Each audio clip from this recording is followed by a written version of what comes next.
پھر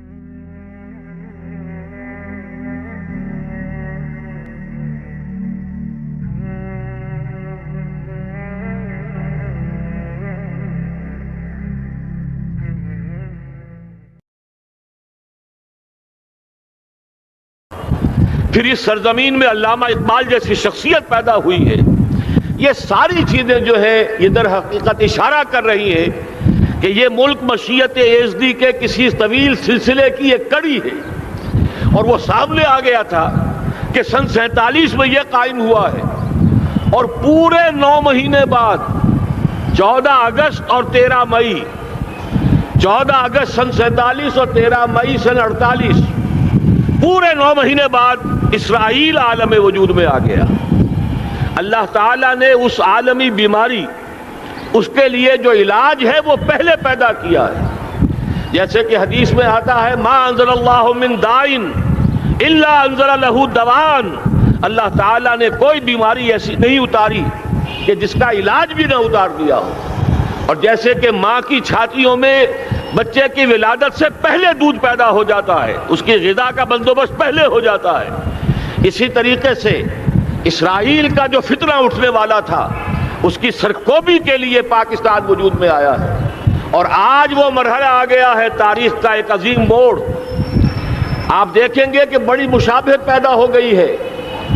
ایک طرف بظاہر امریکہ کی مرضی کے خلاف اسرائیلی وزیر اعظم نتن یاہو وہ بڑا ایک غرور کا اور بڑے تکبر کا مظاہرہ کر رہا ہے، اور وہ پورا پیس پروسیس جس پر نہ معلوم کتنا وقت صرف ہوا تھا، کتنی محنتیں ہوئی تھیں، کتنے راؤنڈز آف ٹاکس ہوئے تھے، کبھی واشنگٹن میں ہوئے ہیں، کبھی اوسلو طرز کا کوئی معاہدہ ہوا ہے، کبھی پھر اور اس کے بعد پیشی ہوئی تھی میڈرڈ کے اندر بھی، لیکن وہ سارا پیس پروسیس جو ہے اس کی دھجیاں کر رہا ہے. وہ وقت بالکل قریب نظر آ رہا ہے کہ یروشلم کے مسئلے پر وہاں بٹی دہک اٹھے گی. اور احادیث نبویہ میں جو خبریں دی گئی ہیں کتاب الملاحم کی احادیث میں معلوم ہوتا ہے کہ اب اس کا آغاز ہونے والا ہے. نتن یاہو کو امریکہ کے خلاف جانے کا اصل میں حوصلہ کیوں بڑھ رہا ہے؟ اس لیے کہ اسے معلوم ہے کہ فرنگ کی رگیں جہاں پنجہ یہود میں ہے، چاہے کلنٹن ہو یا کلنٹن کا باپ ہو، یہودی لابی وہاں کی اتنی مضبوط ہے، کانگریس میں اور سینٹ میں ان کا اتنا اثر ہے کہ کوئی بھی وہاں شخص بڑے سے بڑا طاقتور اور بڑے سے بڑا اختیارات کا حامل اسرائیل کی مرضی کے خلاف نہیں جا سکتا. یہی معاملہ یہاں نظر آ رہا ہے. بظاہر تو ناراضگی کا اظہار ہوا ہے، لیکن یہ بات اب تو کھلتی چلی جا رہی ہے. حقیقت یہ ہے کہ یہود اور ہنود کا بڑا گہرا لنک قائم ہو چکا ہے، اور یہ بھٹیاں اب دونوں طرف دہکیں گی. میں اس سے پہلے بارہا کہہ چکا ہوں، ملت اسلامیہ تقریباً 150 کروڑ افراد پر مشتمل ہے، لیکن اس میں سے تقریباً 20 کروڑ عرب ہیں. ان کو اللہ نے خصوصی فضیلت دی تھی. یہ تھے کہ جن کی زبان میں قرآن نازل ہوا، خود محمد عربی صلی اللہ علیہ وسلم عرب تھے، انہیں جو فضیلت عطا کی تھی. لیکن بدقسمتی سے اس دور میں آ کر بھی انہوں نے آزادی حاصل کرنے کے بعد بھی اپنا قبلہ درست نہیں کیا. کسی نے ماسکو کی طرف رخ کیا، کسی نے واشنگٹن کا رخ کیا، اللہ اور اس کے رسول کی طرف رخ نہیں ہوا. واقعہ یہ ہے کہ مجرم ہیں. دوسرے بڑے مجرم 150 کروڑ میں سے 10%، یہ 15 کروڑ مسلمان ہیں. حالیہ جو سینسس ہمارا ہوا ہے اس کے بعد اندازہ ہو رہا ہے کہ یہاں کی آبادی 15 کروڑ ہو چکی ہے. 10% امت مسلمہ کا مسلمانان پاکستان ہے، اور یہ اس اعتبار سے کہ اسلام کے نام پر ملک بنا کر نصف صدی گزار چکے، لیکن یہاں پر اسلام کا بول بالا نہیں ہوا، کتاب و سنت کی بالادستی کر اعلان نہیں ہوا. دستور میں ساری اسلامی دفعات موجود، لیکن اس کے ساتھ ہی ایسے خلا موجود، چور دروازے موجود کہ کوئی دفعہ بھی مؤثر نہیں ہے. یہ منافقت کا پلندہ لے کر ہم چل رہے ہیں اس دستور کو، اس دستور مملکت پاکستان کو. لہذا واقعہ یہ ہے کہ یہ بھٹی جو ہے اب ہماری آزمائش کے لیے آگ ابراہیم ہے، نمرود ہے. کیا کسی کو پھر کسی کا امتحان مقصود ہے؟ اس لیے میں نے وہ آیت بھی آپ کو سنائی، وَلَنَبْلُوَنَّكُمْ بِشَيْءٍ مِّنَ الْخَوْفِ وَالْجُوعِ. آج کی صورتحال پر غور کیجئے، کس درجے یہ الفاظ ہمارے جو ہیں وہ ثابت ہو رہے ہیں اور جس اپلائی ہو رہے ہیں، ایک خطرہ پیدا ہو چکا ہے۔ واقعہ یہ ہے کہ کوئی کرائسس ہو، کوئی خطرہ ہو، کوئی اندیشہ ہو تو قوم جاگ جایا کرتی ہے، اور اس کے بعد حقیقت یہ ہے اگر ہم نے جرأت کر لی، اور مجھے یقین ہے کہ ہو جائے گا، کچھ لیت و لال ہے، کچھ تاخیر ہے، حکومت کے کچھ اعلانات دو طرفہ سے بھی آ جاتے ہیں، لیکن مجھے یقین ہے یہ دھماکہ ہوگا، یہ مشیت اعزدی ہے، یہ شدنی امر ہے، یہ ہوگا۔ اور اس کے بعد یقیناً اس آیت مبارکہ کا دوسرا لفظ ہم پر منطبق ہوگا، وَلَنَبْلُوَنَّكُمْ بِشَيْءٍ مِّنَ الْخَوْفِ وَالْجُوعِ۔ یہاں دوسرا لفظ بھوک کا لفظ ہے، ہم پر سختیاں آئیں گی یقیناً۔ الکفر ملت واحدہ، پوری دنیا امریکہ کی زیر سرپرستی ہمارے خلاف کھڑی ہوگی، ہمارے اوپر پابندیاں لگیں گی، لیکن شاید ہمارے جذبہ ایمانی کو بیدار کرنے کے لیے اللہ تعالیٰ اسی کو ذریعہ بنا دے، اور پھر اس کے ذریعے سے پورے عالم اسلام میں عوامی سطح پر جو ہمدردی پیدا ہوگی پاکستان کے ساتھ، اس کے آثار شروع ہو گئے ہیں۔ کبھی قطر کی طرف سے خبر آ رہی ہے، کبھی الاحرام کا جو ہے وہاں بات سامنے آ رہی ہے۔ معلوم ہو رہا ہے کہ جو بھی پبلک اوپینین ہے پورے عالم اسلام میں، اس کی وجہ کیا ہے؟ میں نے اپنے پچھلے جمعے کے خطاب میں عرض کیا تھا کہ جیسے پاکستان سلطنت خداداد پاکستان ہے، ایسے ہی اس کی ایٹمی صلاحیت یہ بھی خداداد ہے، اللہ نے چھپر پھاڑ کر ہمیں دی ہے۔ ایسا نہیں تھا کہ ہم نے لیبارٹریاں بنائی ہوں، ہمارے سینکڑوں اور ہزاروں سائنسدان ریسرچ میں لگے ہوئے ہوں، نہیں، اچانک اللہ تعالیٰ کی طرف سے ہمیں ایک نعمت غیر مترقبہ عطا ہو گئی ڈاکٹر عبدالقدیر کی شکل میں۔ پھر نہ معلوم کس کس ذریعے سے اس پروگرام کو آگے بڑھانے کے لیے جن پرزوں کی ضرورت تھی، کس کس ذریعے سے وہ پرزے یہاں پہنچے ہیں۔ یہ بھی خالص خداداد صلاحیت ہے، اور اس کو سمجھ لینا چاہیے کہ یہ ہمارے لیے ایک فرض کفایہ کے درجے میں ہے پوری امت مسلمہ کی طرف سے۔ اس کی وجہ کیا ہے؟ پورے عالم اسلام میں کہیں اور یہ صلاحیت موجود نہیں۔ کچھ ایٹمی دانت نکلنے کا امکان پیدا ہوا تھا عراق میں، آپ کو معلوم ہے کئی سال پہلے اسرائیل کے جیٹس آئے اور اس کی ایٹمی تنصیبات کو تہس نہس کر کے چلے گئے۔ اس کے بعد جو کچھ ہوا ہے خلیج کی جنگ میں، اس کا اگلا پچھلا کھایا پیا سارا اگلوا دیا، اور اس کے لیے جو پابندیاں ہیں شدید سے شدید تر ابھی تک چلی آ رہی ہیں۔ تو اچھی طرح سمجھ لیجئے کہ پورے عالم اسلام میں صرف ایک پاکستان ہے، پوری دنیا میں صرف ایک ملک ہے جو اسلام کے نام پر بنا، پورے عالم اسلام میں صرف ایک ملک ہے جس کے پاس ایٹمی استعداد ہے۔ ان دونوں چیزوں کو سامنے رکھیے تو پھر مشیت اعزدی میں مختلف چیزیں جو اللہ تعالیٰ کی اس تدبیر کے اندر موجود ہیں، اس کی کچھ نہ کچھ کڑیاں جو ہے ملتی نظر آتی ہیں۔ لہذا اگر یہ معاملہ ہو جاتا ہے تو یقیناً اگرچہ سختی آئے گی، وَلَنَبْلُوَنَّكُمْ بِشَيْءٍ مِّنَ الْخَوْفِ وَالْجُوعِ، لیکن ایک تو یہ کہ اس قوم کے اندر سے انشاءاللہ جذبہ ایمانی برآمد ہوگا، اس قوم کے اندر سے ایثار اور قربانی کے جذبات برآمد ہوں گے، پورے عالم اسلام کی اخلاقی سپورٹ اسے حاصل ہوگی۔ اور میں یہ سمجھتا ہوں کہ جیسے نوائے وقت نے بھی بہت اچھا کیا، کل یا پرسوں کے اپنے جو سر وقت پر وہ احادیث شائع کر دی ہیں، جن میں سے دوسری حدیث بڑی معنی خیز ہے۔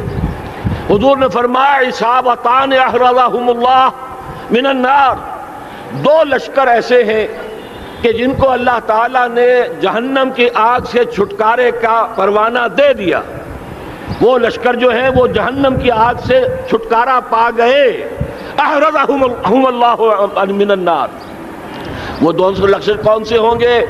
اصابت یغزو الہند، ایک وہ کہ جو ہندوستان پر حملہ آور ہوگا، اور دوسرا وہ جو حضرت مسیح علیہ السلام کے ساتھ جبکہ ان کا نزول ہوگا، اور اللہ تعالیٰ ایک مجدد، اس آخری دور کے مجدد کی حیثیت سے حضرت مہدی کو بھی ہمارے درمیان میں سے اٹھائے گا، اور پھر جو آخری فیصلہ کن جنگ ہوگی الملحمۃ العظمیٰ، اس کے لیے یہاں سے فوجیں جائیں گی ان کی مدد کے لیے۔ اب ان دونوں فوجوں کو ایک حدیث میں جمع کرنے سے اندازہ کر لیجئے کہ اس کا مطلب کیا ہے۔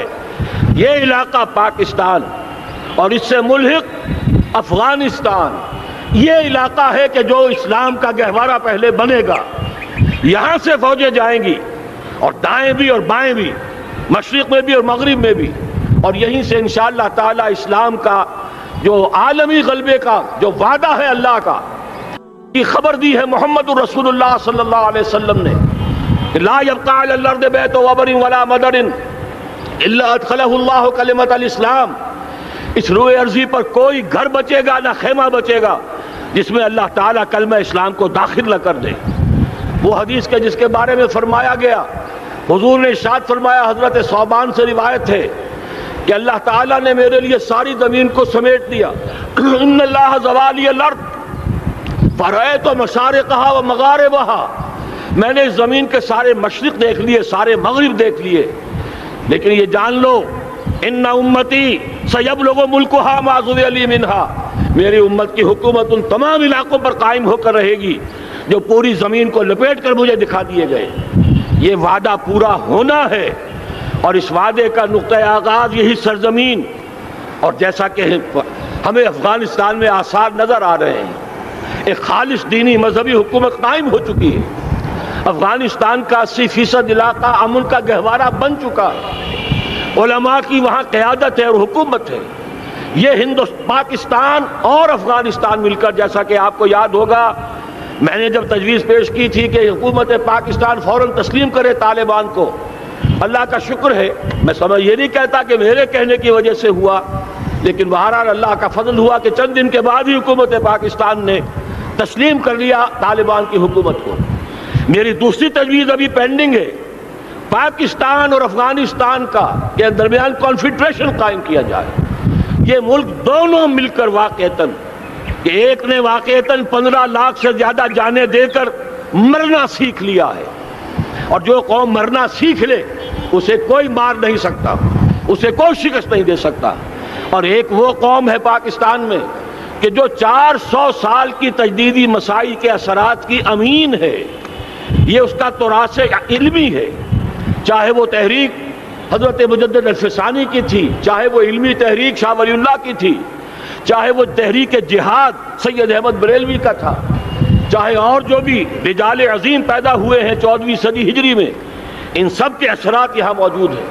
یہ چیزیں مل کر وہ طاقت بنے گی کہ یہاں سے اسلام پھر پھیلے گا، مشرق کی طرف بھی مغرب کی طرف بھی۔ اصابۃ تغزو الہند و اصابۃ مع عیسیٰ ابن مریم، یہ چیزیں جو ہونی ہیں الحمدللہ میں سمجھتا ہوں کہ اب تیزی کے ساتھ حالات اس رخ پر جا رہے ہیں۔ کہیں فرمایا ان ینصرکم اللہ فلا غالب لکم، اگر اللہ تمہاری مدد کرے تو کوئی تم پر غالب نہیں آ سکتا، وَإِن يَخْذُلْكُمْ، اور اگر خدا نہ خواستہ اللہ تعالیٰ ہی اپنی مدد تم سے کھینچ لے، واپس لے لے، سلب کر لے، ان یخذلکم، تمہیں چھوڑ دے، فمن ذا الذی ینصرکم من بعد، تو پھر کون ہے جو تمہاری مدد کر سکے گا۔ اس مرحلے پر سیاسی جماعتیں اپنی جو ان کا مزاج ہے اس کے مطابق چاہتی ہیں کہ کیپٹلائز کریں، پولیٹیکل مفادات حاصل کریں۔ بہرحال میرے نزدیک ایک کنسنسس ہونا چاہیے، ایک نقطے کا دھماکہ ہونا چاہیے، اور نمبر 2 اللہ اور اس کے رسول کے ساتھ صلح اور اللہ کی مدد کی ضمانت حاصل کرنے کے لیے کتاب و سنت کی ٹوٹل بالادستی، پورے دستور پاکستان میں کوئی شے اس کے منافی ہو اس کو نکال کر باہر کر دیا جائے، نفاق سے پاک کر دیا جائے۔ جیسے دعا ہے اللہم ربنا طہر قلوبنا من النفاق، اسی طرح دعا مانگیے کہ اللہ ہمارے ملک کے دستور کو نفاق سے پاک کر دے۔ اور وہ ساری ترامیم جن کا کہ ہم نے ایک مہم بھی چلائی تھی، وہ ترامیم جس کا تقریباً وعدہ کیا تھا نواز شریف صاحب نے، جس کے لیے 2 مرتبہ ایک محفل میں کہا تھا راجہ ظفر الحق صاحب سے کہ راجہ صاحب پھر تیاری کیجئے اور دستور کی ترمیم کا بل تیار کیجئے، لیکن یہ کہ معلوم ہوتا ہے کوئی بڑا ہاتھ ایسا تھا جس نے روک دیا ہے۔ یہی ہاتھ ہے جو آج ہمیں ایٹمی دھماکہ کرنے سے روک رہا ہے۔ ہمیں چاہیے کہ یہ دونوں دھماکے بیک وقت کریں، اور ان دونوں دھماکوں کے بعد پھر چاہے دنیا کی کوئی طاقت ہماری دشمن بن جائے، ہمارے لیے اللہ تعالیٰ کی مدد و نصرت ہوگی۔ وَلَنَبْلُوَنَّكُمْ بِشَيْءٍ مِّنَ الْخَوْفِ وَالْجُوعِ وَنَقْصٍ مِّنَ الْأَمْوَالِ وَالْأَنفُسِ وَالثَّمَرَاتِ وَبَشِّرِ الصَّابِرِينَ الَّذِينَ إِذَا أَصَابَتْهُمْ مُصِيبَةٌ قَالُوا إِنَّا لِلَّهِ وَإِنَّا إِلَيْهِ رَاجِعُونَ۔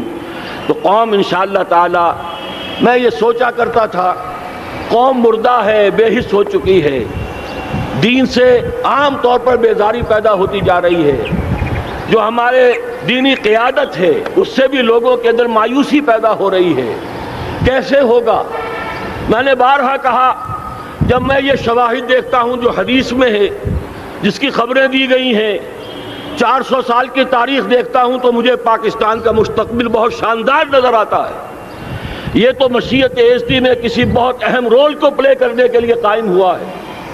جب میں زمینی حالات کو دیکھتا ہوں تو مایوسی ہوتی ہے، لیکن میں یہ سمجھتا ہوں کہ وہ وقت آ گیا ہے کہ جس میں یہ قوم جھنجھوڑی جائے۔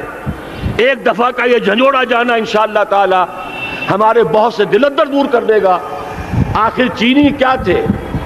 ایک 10 صدی پہلے کے چینی افریقی قوم آج کہاں سے کہاں پہنچ گئی ہے۔ ہمارے اندر بھی چاہے یہ کہ اوپر راکھ ہے، اندر چنگاریاں ہیں، ان چنگاریوں کے بھڑکنے کا وقت آ گیا ہے، اور انشاءاللہ العزیز اسی ایٹمی دھماکے سے اس پورے عمل کا جو ہے آغاز ہو جائے گا، جس سے یہ سرزمین پاکستان اسلام کا گہوارہ بنے، اور پھر یہاں سے پوری دنیا میں اسلام کے غلبے کی جد و جہد کا آغاز کیا جائے۔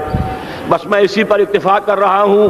اللہ تعالیٰ سے دعا کرتا ہوں کہ وہ ہمارے حکمرانوں کو، اگر تو کوئی تاخیر ہو رہی ہے انتظامی امور کی وجہ سے، کوئی بات نہیں، بہرحال معاملہ ایک اچانک ہو گیا ہے، لیکن مجھے توقع ہے کہ انشاءاللہ وہ دھماکہ ہوگا اور جلد ہوگا۔